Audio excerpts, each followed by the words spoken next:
Adanya penyemprotan desinfektan yang dilaksanakan Sinergi Pramuka Peduli dengan PMI dalam pelaksanaan TMMD ke-111 Kodim Pati di Desa Taman Sari mendapat respon positif dari warga setempat dengan berharap pandemi COVID-19 cepat berlalu.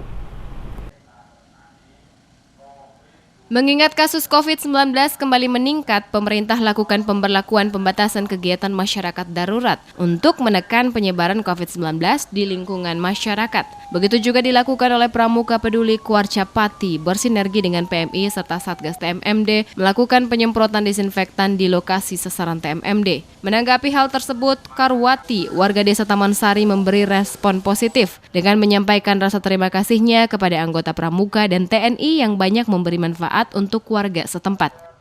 Merasa senang Mbak Yusukar, alhamdulillah, karena dengan adanya penyemprotan untuk pencegahan pandemi COVID ini di Desa Taman Sari, dan penyemprotan itu saya sangat berterima kasih kepada PMI dan Pramuka telah mendukung kegiatan TMMD di Desa Taman Sari.